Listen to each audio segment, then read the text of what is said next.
Hey everyone, and welcome back to the podcast. Again, this is Two Catholic Dudes, and my name is Ryan Klaus. My name is Danny Cleary. And as always, we're not priests, we're not theologians, we're just two Catholic dudes, and we're talking about our faith. And this week on the show, we have a guest I know pretty well. It's my dad. Hey guys. John Cleary. We are completing the cycle of Clearys. We're almost there, you guys. Yeah, wow.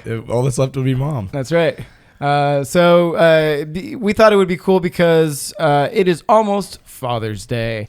And to all you mothers out there, we're really sorry we didn't do a mother's episode today. COVID canceled. Mother's Day. COVID, yeah. I mean, COVID changed a lot of plans. So next year, because we're going to be hanging around next year, you know this.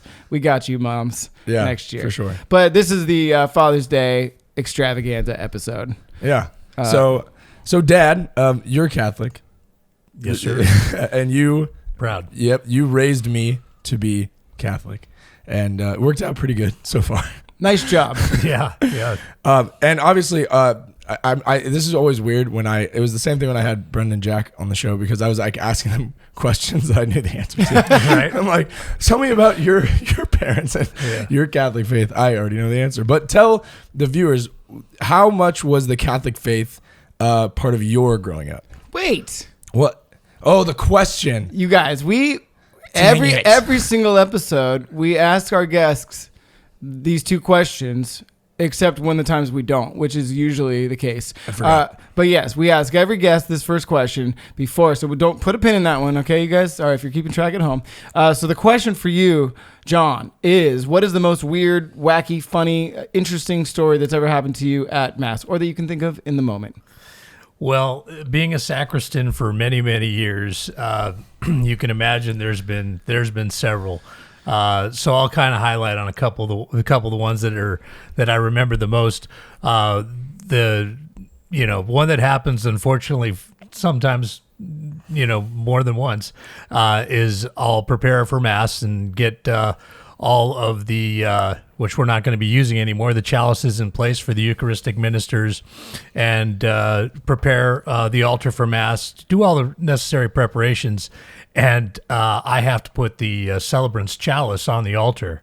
And there's been a number of occasions where I have forgotten to do that.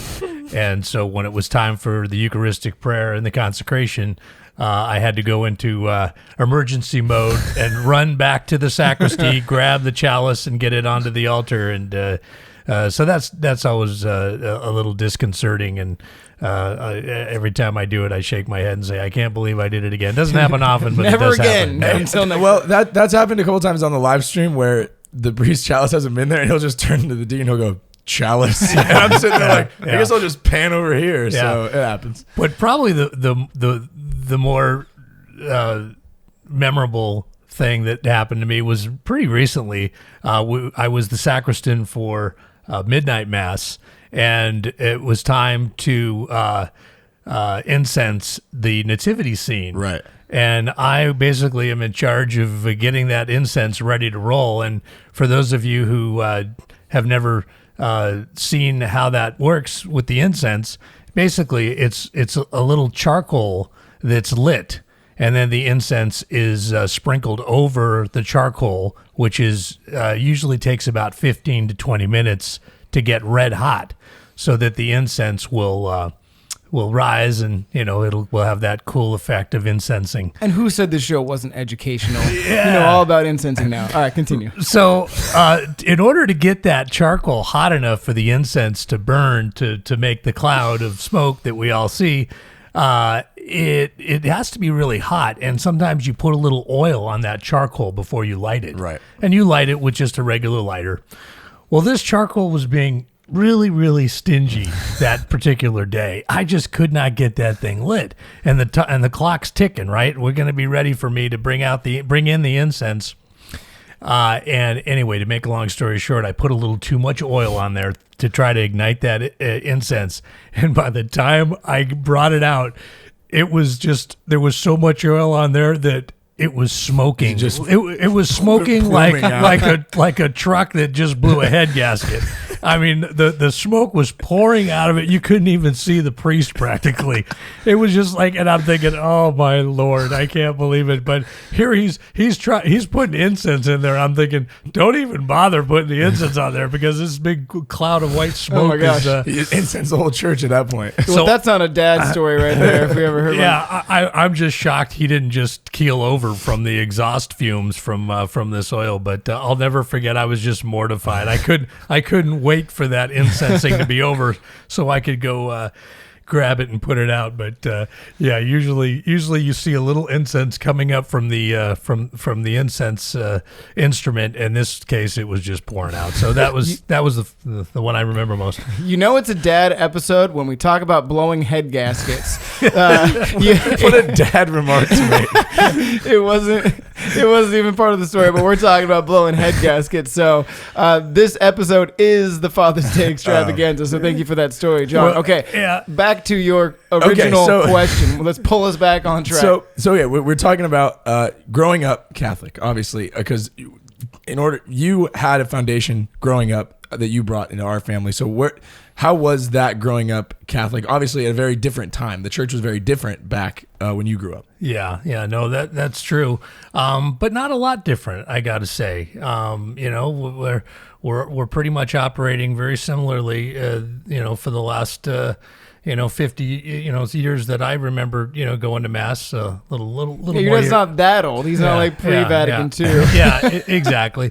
But so my story is we always went to mass as a family at 11 o'clock mass, and that was our thing. And when I got a little bit older and was able to pretty much walk to mass, the church was about a mile and a half away from our house. And when I got old enough, was it uphill both ways? Yeah, of course, yeah, exactly. and snow. Snow in Southern California. So when I got to be old enough to walk to church on my own, I asked my parents if it would be okay with them if I went to 8 o'clock mass instead. Okay. Because 11 o'clock mass, man, that just shot the heck out of the day, right? You're a young guy. You want to be out there playing ball and enjoying that weekend. Because I don't know. When I was a young guy, I would want to sleep in as long as possible. You know what? I was one of these guys that was up at the crack of dawn and ready to go and looking to see who wanted to play. And if nobody did, I'd grab a basketball or something that I could, a tennis racket and bang a ball against it, whatever it is I could do. But, hey, school was going to start the next day. Right, so you got to make the most of the weekend. And so, I got the thumbs up on that. So I actually got myself up on every Sunday morning and walked to Mass at 8 o'clock. And that really kind of gave me a real good time to kind of reflect a little bit on the way to Mass, because it was a good 15-minute walk, right? 15 to 20-minute walk, and then a 15-20-minute walk back. And look at that. We just talked about that on an episode that's upcoming, but we just filmed it yesterday about how people aren't fasting long enough before Mass, and they come in and they're just chit-chatting with their friends before Mass, and there's not enough time to really understand and reflect on what we're about to what's about to happen in the Mass. And so you take that time, the 15-minute walk, and you can use that as your reflection there, and then reflect back on what you just received. I think that's really beautiful.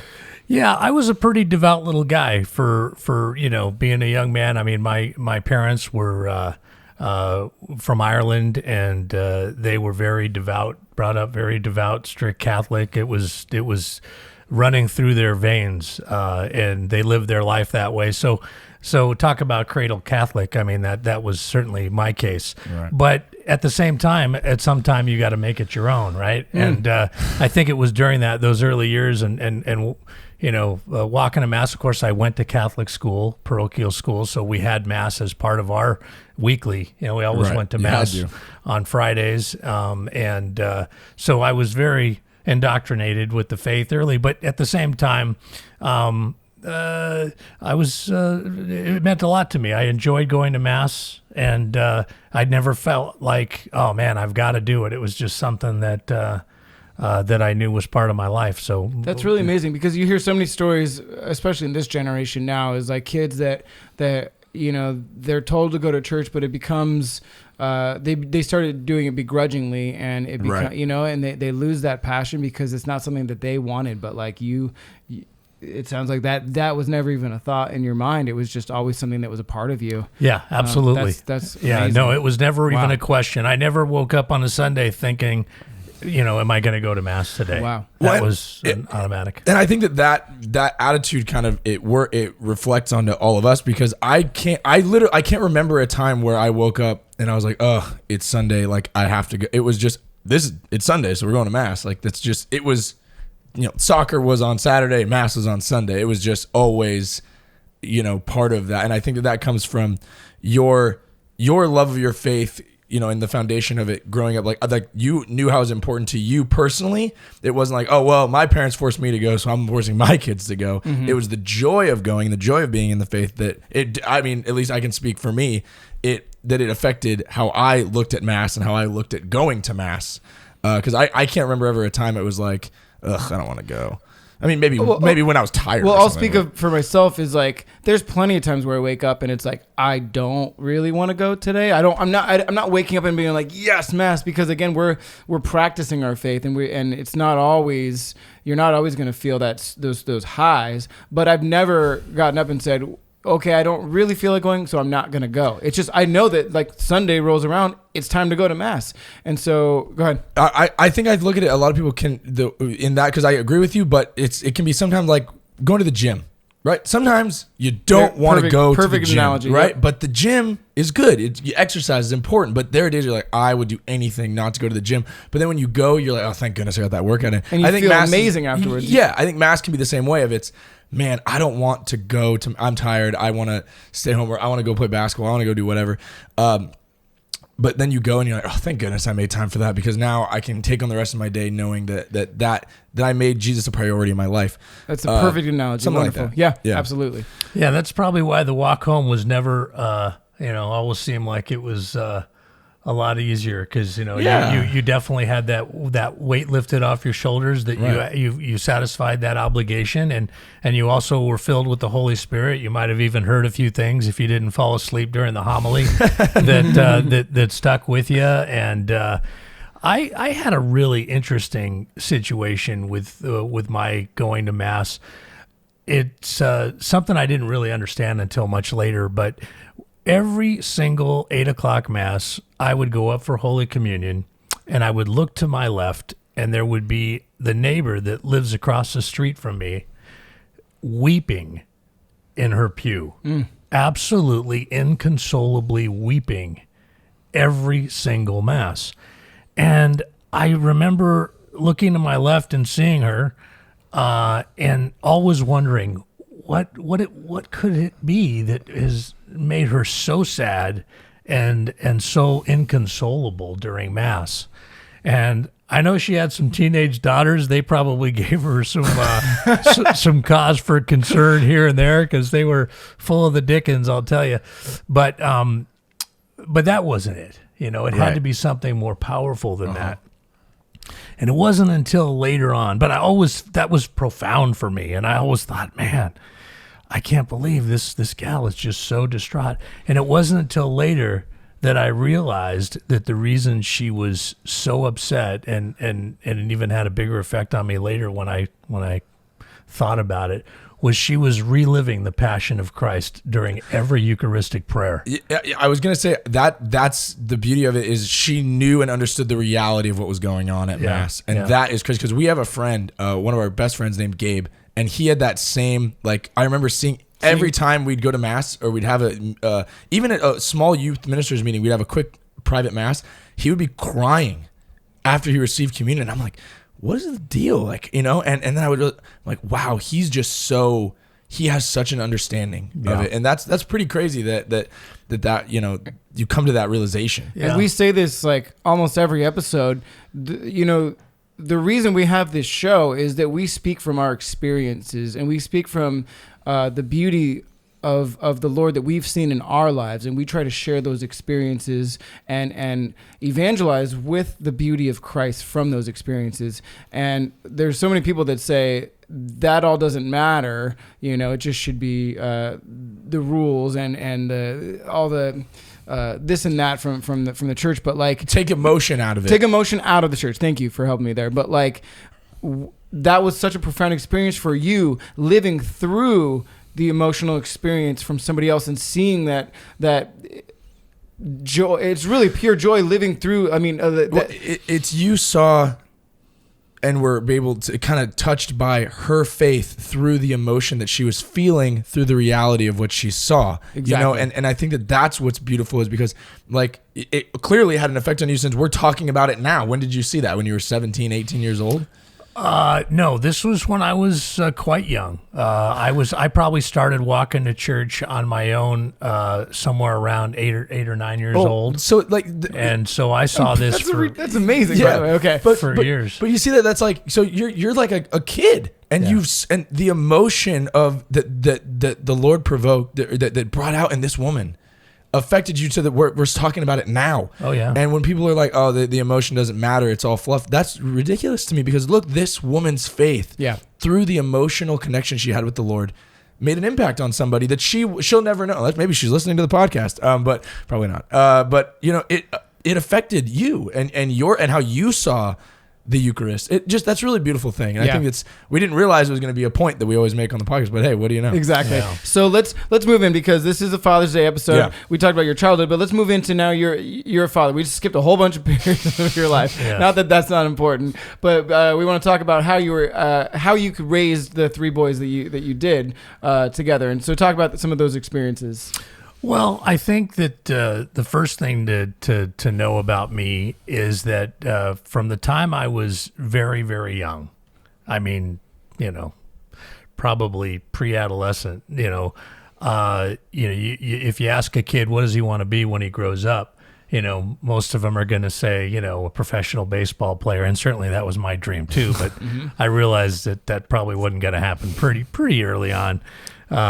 But you got kind of close, because he's like a professional umpire. You are a professional umpire. Well, yeah, that's true. You're not in the Major League Baseball. Not the Major League one, but yeah. If you get paid to do something, you're professional. You're professional. Right. He's very good at it. I certainly do high school, and I volunteer still for Little League. As a matter of fact, I was selected to umpire the Little League World Series this year, which was canceled. So thanks, that's COVID. amazing. But like, okay, so look but at that. luckily they're going to roll me over to next year. Awesome. So How beautiful is that? Yeah. You have these lofty goals as a child, and that's amazing. Shoot for the moon. But then not that you need to give up those goals, but sometimes you just like fine tune them. And how much I see that joy in you umpiring. I've never seen it, but like you tell me stories about you umpiring, and you were able to achieve that goal in a different way. You just kind of moved and shifted, but like, good for you. That's amazing. It's a passion for sure.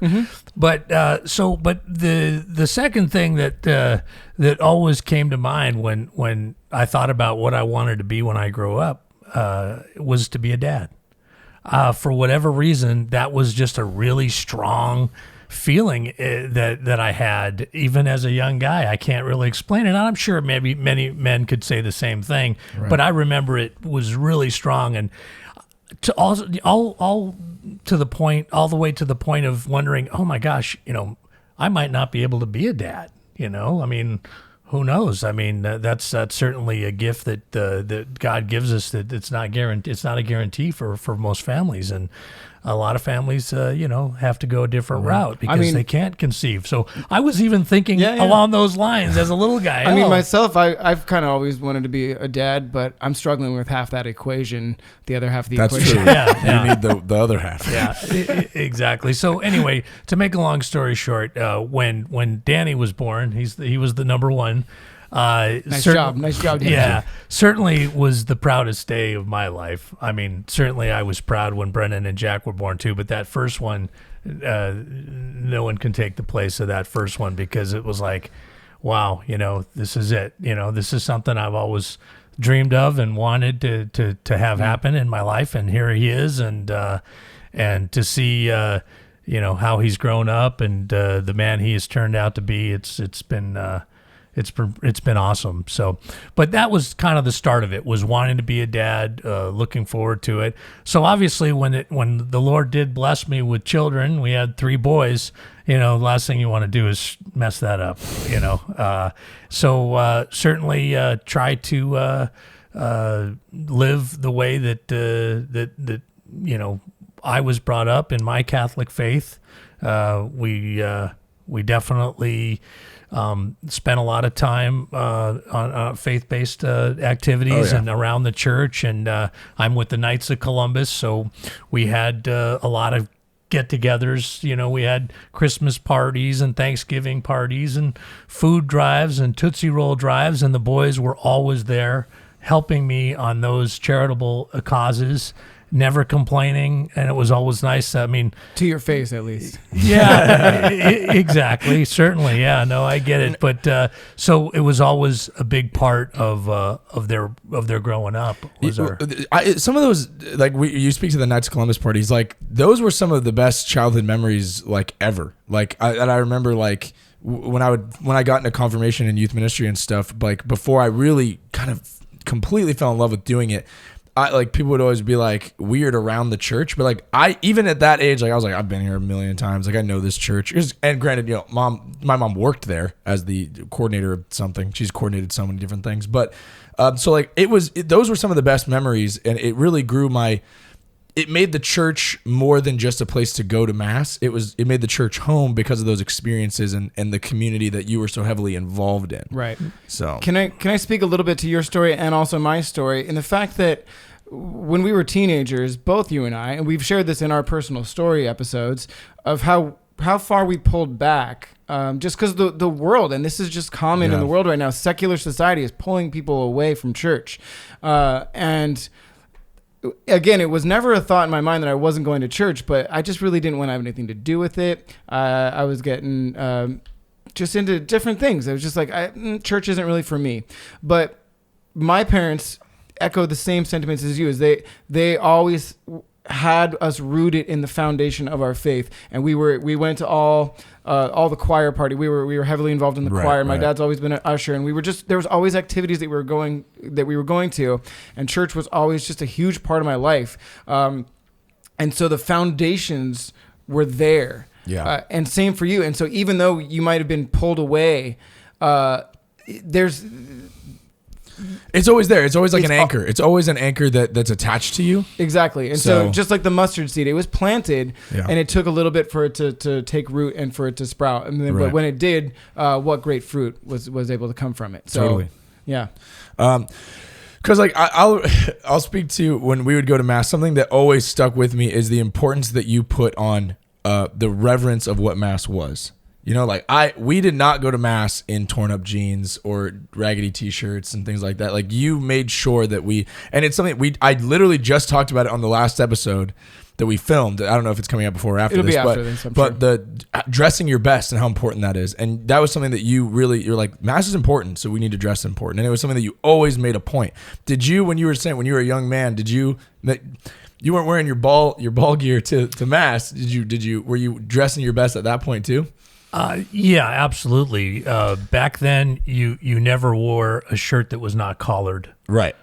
You never wore shorts to church. Yeah. Not that I think there's anything wrong with that. I can't do it. I say come as you are and celebrate. But I wouldn't say that I wore those black shiny shoes every time. Especially come as you are, but you're not going to wear your umpire uniform to mass, probably. Yeah, exactly. But certainly, we had a respect for the altar, and there was a certain awe that I think was present. And if you had alluded to the fact that things are a little bit different now than back then. And if there was something if there was one thing I could put my finger on, is that back then in those days, there was a certain awe of the Lord. Yeah. I remember thinking to myself, I'm not worthy.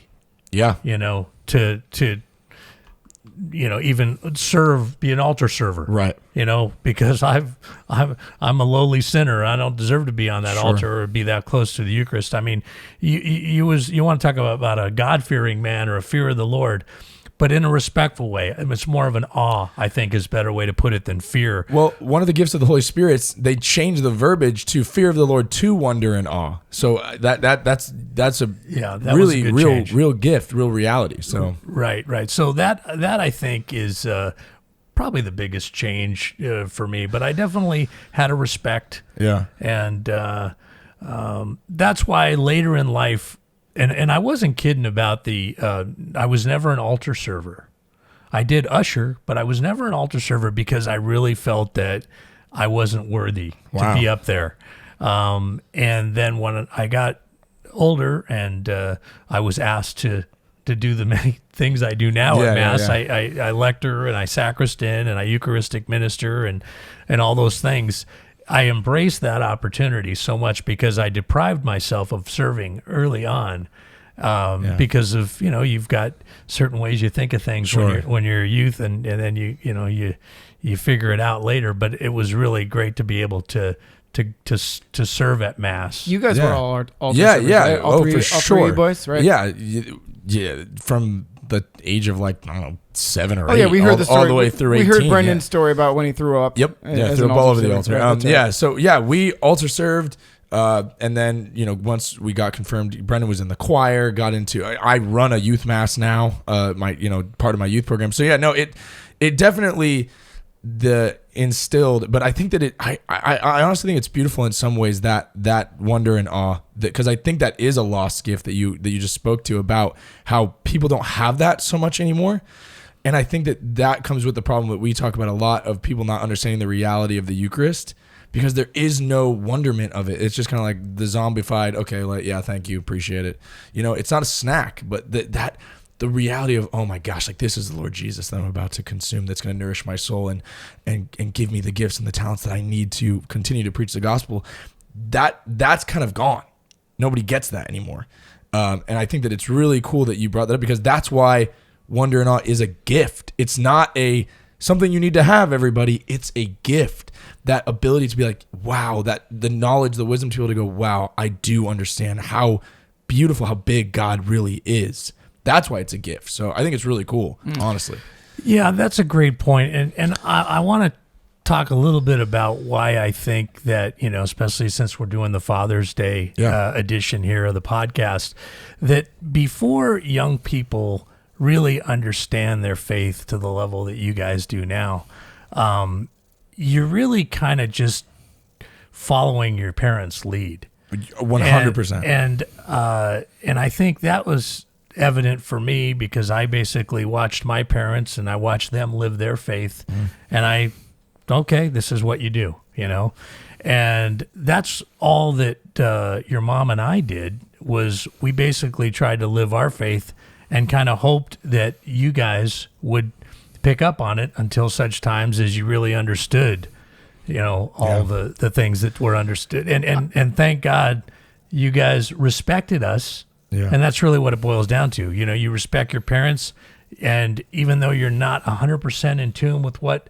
is going on at Mass, and you half the time you're daydreaming during the homily. Sure. But you know what? You're at least present, and you're there because you respect your parents, and you give them that. And that was, I was always very appreciative that you guys gave us that respect, and were very respectful at Mass, and I think a lot of it had to do with your respect for us more so than your appreciation for the Mass at that point. Yeah, totally. John, I think that is the most important point of the entire episode. That's surely going to be a little soundbite that we're going to put out there. Yeah. But the importance of setting that example as a family for your children, so that they see that passion. I want to talk a little bit more about it, but I think it's such an important point. You guys need a little bit of moment. You need a moment. You need one whole second of a break. 1 second to think about it. So we're going to take a break. Okay, hope you had a good time to ruminate on that fact. We're back. But no, how important it was that you said to really set that example and just live out your faith. And because you can't shove it down anyone's throat, you can show them the joy of the gospel in your life, just like you saw in that lady praying, right? You saw that joy and something spoke to you. So you show that in everything that you do and everything that you live out throughout your family life, and your kids will hopefully pick up on it, because again, the second point that was so good is that they respect you. They respect you as a father. They don't resent you. They respect you as a father and mother and a family. And that's why, again, even if they might stray, teenagers, crazy things happen, but that seed is planted and they will come back in full fulfillment of the faith. And so wonderful, awesome point. I want to make another point about father. This is the father episode. So I heard a stat. I didn't write anything down, but what? I know. We're usually so prepared. Surprise, surprise. The statistic was something along the lines of it was how the children carry on in their faith or don't, depending on whether the mother goes to church, the father goes to church, or both go to church. If only a mother goes to church and brings their kids, and like the dad stays at home. And the dad stays at home. He's either not Catholic or just decides not to go to church. Maybe he's a Christmas and Easter Catholic only. Right. Something that is the least likely the kids are to come back. Obviously, if the parents aren't going to church at all, that's the least likely. And of course, there's exceptions to all of that stuff. This is we're just talking statistically.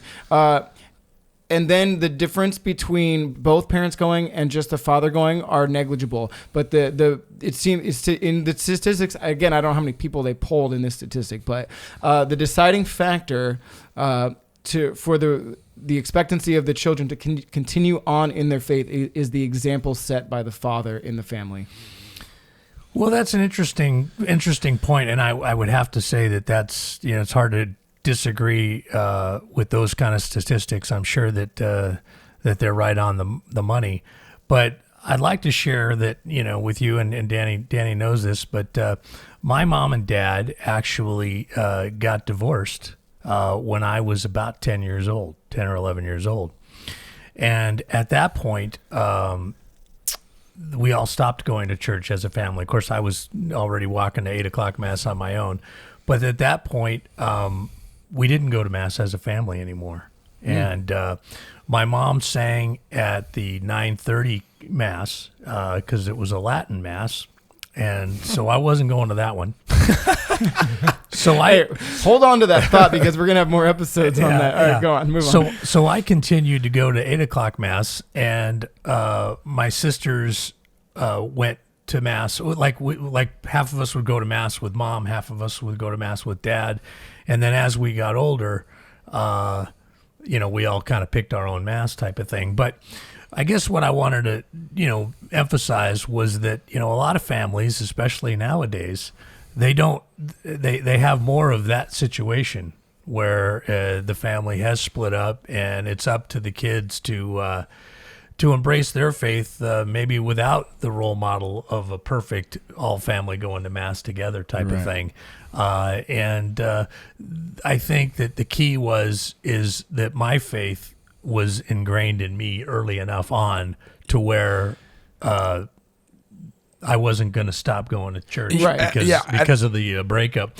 Exactly. I think that's a good point of it is you had because I remember, like, as a young kid, it wasn't just like, okay, when we're at home on Sunday we go to mass. When we visited your parents, mom's parents, no matter where we were, we went to mass. I can vividly remember all three churches that I went to growing up. I remember the one I went to in Banning. I remember the one I went to in Ventura. I remember the one I went to in Moore Park. Like, it was just always part of everybody. All mentors in my life, they really pushed me to go. And I remember one time I'll speak to, talking about fathers, my mom's dad, my grandfather, one time I overslept and I didn't go to mass with my grandma and the other boys, and he went with them. But it was so important that he knew how important it was that I went to mass.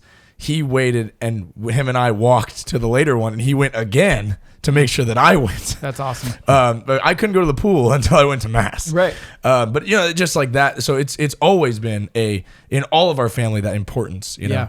And I think they all, because it speaks to their individual faith and your individual faith. because that's important too. Gotcha. Okay, we're gonna move it along. We're gonna go on to the little next bit right here, and this was last minute addition to this podcast because John does have a umpire. He has a game. He's got an umpire. He's got to get out of here. So we got to move this along. Yeah, the first post-pandemic game, umpire game. Yeah, believe it or not, there'll be no gear. I'll be just behind the pitcher's mound. Really? And without any gear on, and I'll be calling the game from behind the mound. You have to call strikes and balls from behind there? Yeah. How is that possible? Well, do they change balls every single let's not get into it. Yeah, I haven't wasn't sure exactly how it's all going to fly, but I just thought I'd mention to everybody that it'll be a social distancing baseball game, the first one since the pandemic started. They made the field bigger so that everyone's got to be further there'll be no shaking hands. They at added the extra meeting. places. Yeah. So anyway, anyways, all right, sorry about that. I hope it's a good game. I hope it works out. But I thought it would be kind of cool, and this might not work out, but to look at some biblical fathers, some scriptural fathers, and discuss the characteristics that they exemplified that speak to fatherhood. Well, I'll speak to the examples that I think that I'll speak to examples I've seen in my dad biblically from biblical fathers, there right? And it's one of them. The most famous father probably is Saint Joseph, aside from God the Father. But the father I'm going to speak to is we hear the story of the prodigal son, right? That's one of the most famous stories ever. It's a good one to start with, And granted, it's not quite the same. I didn't ask for inheritance and then go to Vegas and party my life away. Yet. Yeah, that's true. COVID canceled my brother's bachelor party and ruined that plan. But I did a Tuesday thought. It's one of my most viewed Tuesday thoughts is when I had moved out and then ended up moving back recently. Which, by the way, is where we're at right now. Yeah, this is our set number 6 or 7. We turned your house into our podcast studio. Nice, but I came back and it wasn't there was no sense of like failure. I didn't feel a sense of failure. I didn't feel a sense of regret, as internally maybe, but like not from you. There was no sense of like, oh, well, okay, I guess. It was that I felt that embrace of it's all good. Like, this is your home. You had the famous line, famous, but at the end of the Tuesday thoughts. My line was, your room is ready. We actually laughed about that after the fact because my dad's like, that is not accurate. We had to build closets. We had to put in carpet. We had to, Dad, it's for the, so sorry I ruined the illusion for everyone. Metaphorically, the room was ready. The room was a disaster up there and it took a while to get ready for him. But there were some changes that were time to be done anyway. In the heart, but it was ready always. But we worked together to kind of put the room together. Like I helped him build the closets and the whatever and things like that. It was the room for his openness to having me come back. There was never a question in that, and that's I think where I take that biblical example. I think without maybe you going, oh, let me read the Bible and see if Danny can come home or not. But it was you get what I'm saying, that comparison. Let me speak to what a great, if that's not a father-son project thing, is like fixing stuff in the room, and it's were you like holding things and it's like, son, hand me a screwdriver. It's like Floodhead or Phillips, and it's like we had to go down and cut wood. No, we were cutting wood together. We were cutting wood. We were putting up brackets. We had to do window treatments.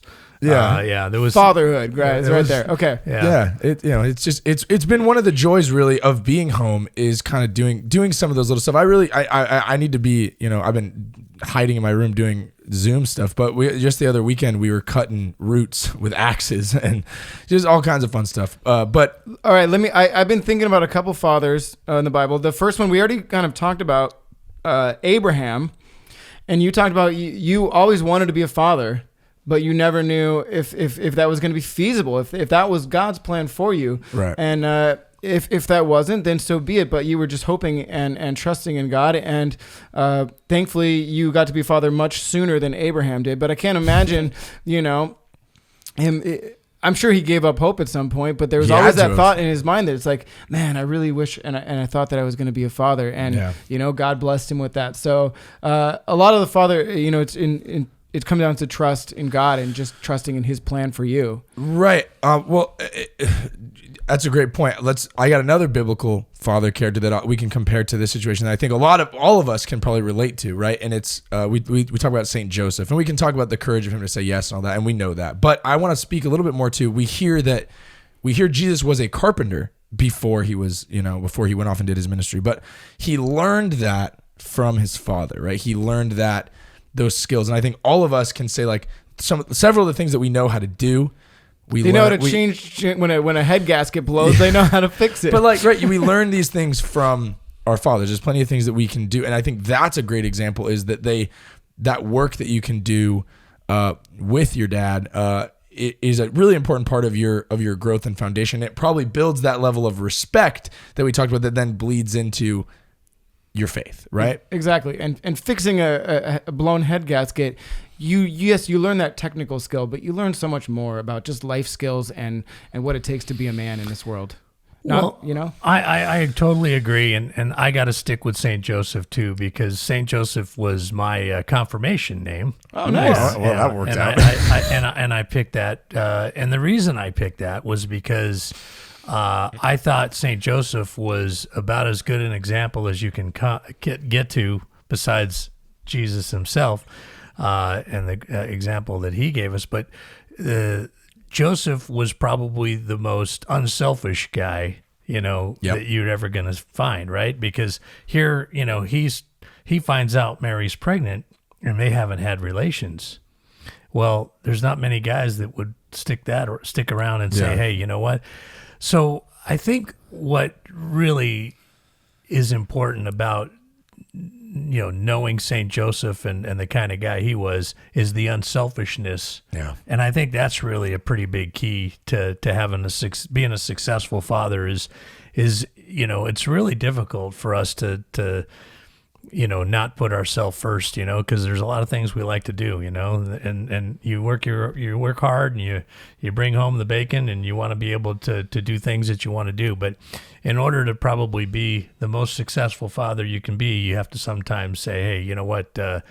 I'm not first priority here. That's the biggest thing we can talk about fatherhood is, and being a parent in general, and I can't speak from experience, but I know it's when you that moment that you have that first child, your life isn't about just you anymore, and you are not the first priority. And unfortunately, a lot of people don't understand that, and they still think very selfishly. But you have to humble yourself and say, my life is about my child or my children now, right.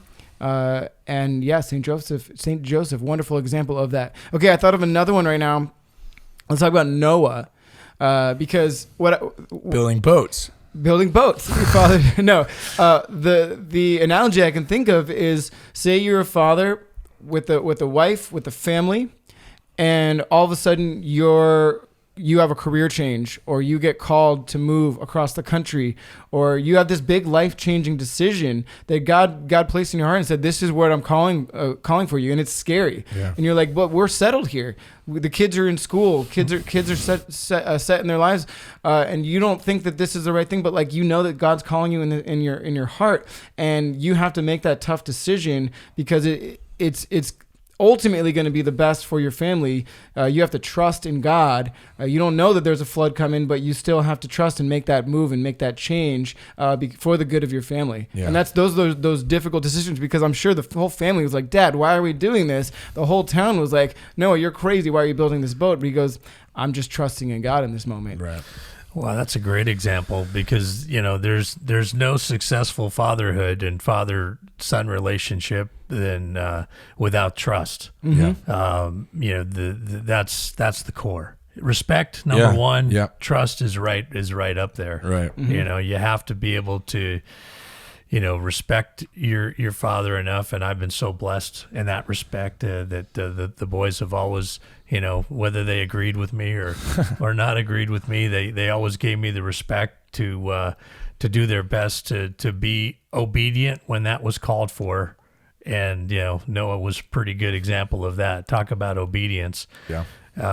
So not to say that they didn't sometimes have a couple of words of rebuttal from time to time, which I always encouraged.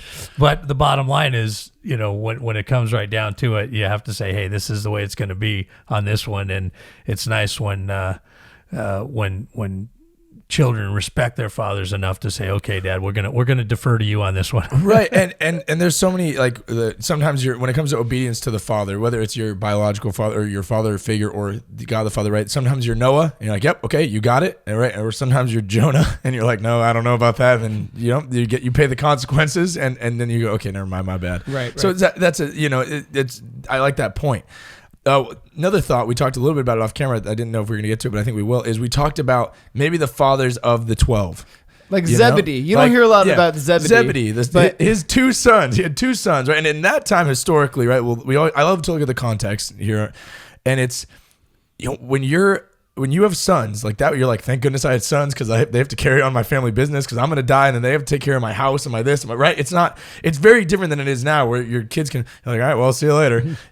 It was like, for them to get up and leave could have been financially detrimental to their whole family's lifestyle. And I thought these were young kids. I thought it was like 18 to 25 or so. No, I've read the disciples were a little bit older. They were around Jesus' age, maybe a little bit older. Right. It's still pretty, well, in that age, it's fairly old. But that's, I think in some aspects, that's even more detrimental because that means they were established. They were part of the, like, they had their fishing schedule. They had their boat. They had the father. If they were that old, the fathers were older to the point where like I can't go out and catch all these fish all day long, and now my two able-bodied hands are taking off on me. Right. Oh man. And so can you imagine them coming home and saying like, "Hey, Dad, Zebedee, this cool guy just showed up, and he's like, drop everything and follow me." And we're like, "Yeah, that sounds good." And it's like, if wow. If say you're a father and your son now comes home and they're like, "Dad, I got this real cool business opportunity," and it's like, it's a pyramid scheme.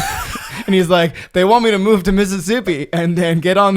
I'm going to be a level 7 manager or whatever. And you're like, I don't know. We're not advocating that Jesus was a pyramid scheme. Well, no, okay, but it turned out pretty good for them. Yeah. It turned out pretty good for them. But you don't know what. But you again, that's trust. Yeah. But let's let you talk for a second. That is such a. Well, those are great points. Something you definitely don't think about. But yeah, I mean, talk about conviction they must have had to do that, and it probably wasn't received real well. I remember Brennan, my middle son, who's done the podcast, and he made an announcement to his mom and I that he was going to move to Colorado at one point, not too many years ago, and I said, "Oh, you're going to move to Colorado? Okay, great. Where are you going to stay?" "Well, I think I'm going to stay in my friend's basement." I said, "Oh, okay, great. Where are you going to work?" "Well, I don't really have a job yet, but I'm going to get that, figured out when I get there." "Okay, where are you going to go to school?" "Well, I'm going to enroll in the junior college there." I said, "Okay, gotcha." I said, "And are you going to have to pay rent?" And well, eventually, I think I'll have to. And I basically said, "You know what? Doesn't sound like this is a super well thought out plan." I said, "You know what? You're not going to college." and you know what? He needed me to tell him. You logically walked him through those steps. Yeah, he was going to Colorado for reasons that had nothing to do with him wanting to go to Colorado. Right. And as it turns out, things all worked out for the best for him. Right. He's about to get married. Yeah. It wouldn't happen if he went to Colorado. Exactly. But the bottom line is he needed me to tell him, you're not going to Colorado. Right. You know what I mean? Because he didn't put up too much resistance. But you didn't just tell him. I mean, you did at the end, but you took him there. You showed him that maybe that wasn't the right path. Yeah. I remember when I was in my early 20s, I was like, "Mom, Dad, I think I'm going to quit my job at wherever I was working and just try professional poker for a living." And my parents were like, okay.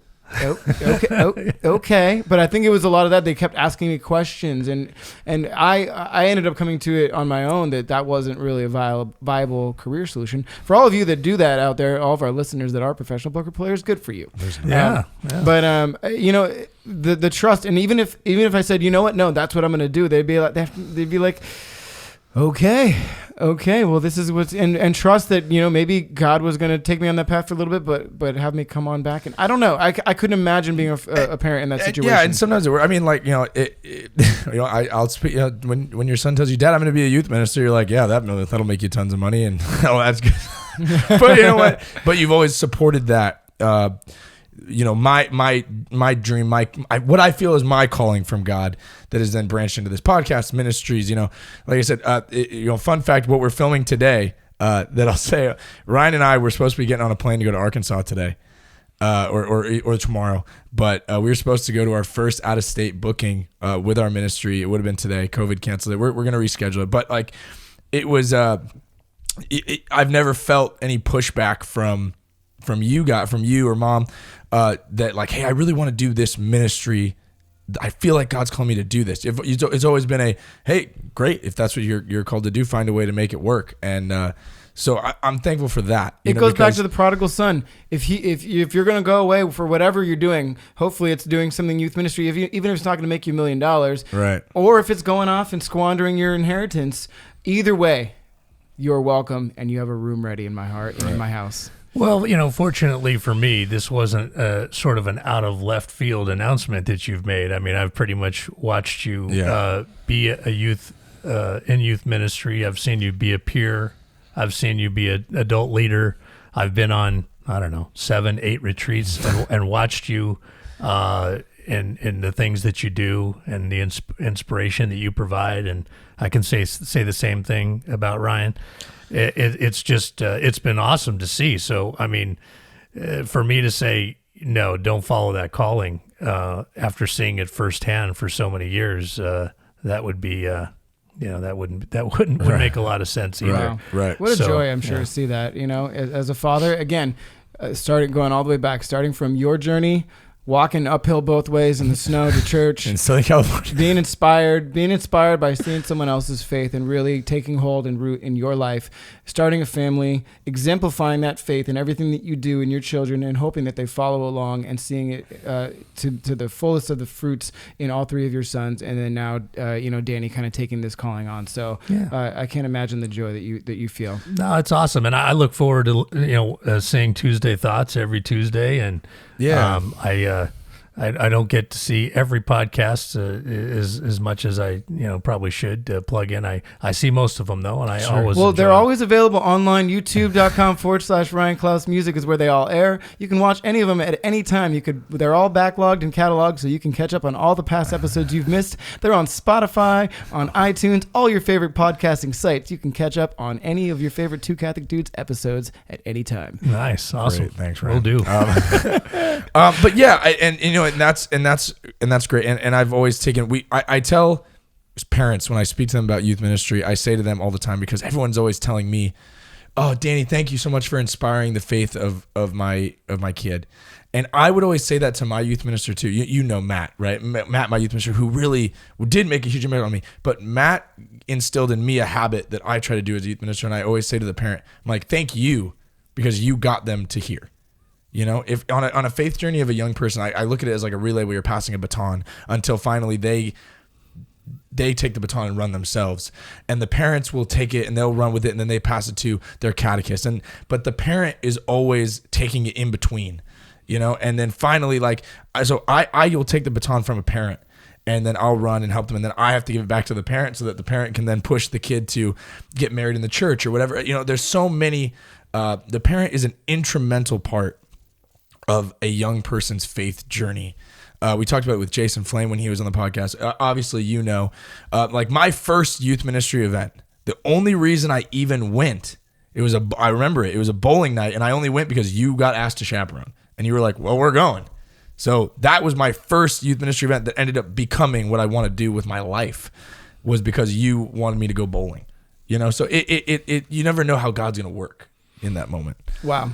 All right, we're running out of time. We're going to keep this under an hour today. All right. Fatherhood. It's an amazing thing. Thank you for that. A great example of being an amazing father, John. Thanks for being on the show. But we do have another question. We're not going to forget both questions like we normally do. Question. So this one's an easy one. You can answer it however you want. What's your favorite board game? My favorite board game? I love to play backgammon.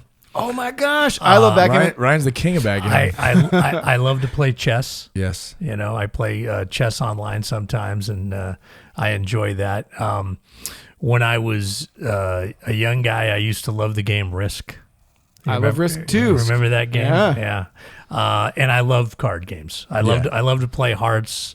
I love to play poker. I have a group Love that our plays poker nights here. every other Friday. I've got a group of guys. We've been playing Zoom poker over the last couple of months.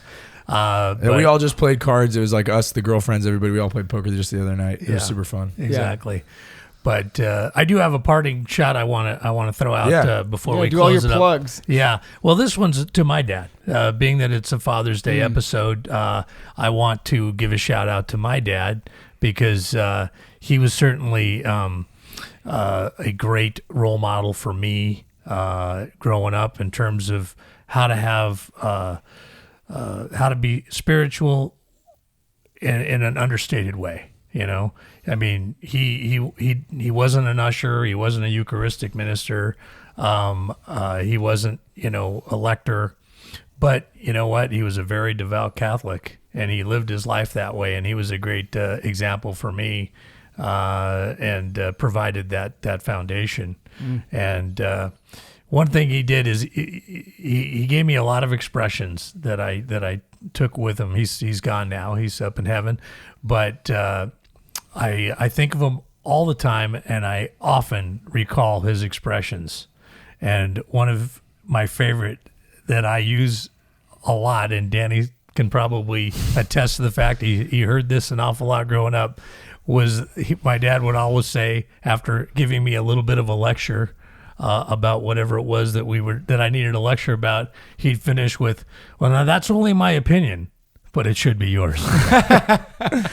Awesome. Well, thank you, Dad, for being on the podcast. It's been awesome just sitting and chatting with you. And thanks for having me. And doing the fatherhood episode. And thank you for your inspiration, your foundation in building my faith to what it is today, because I would not be sitting here hosting a Catholic podcast without that inspiration from you growing up.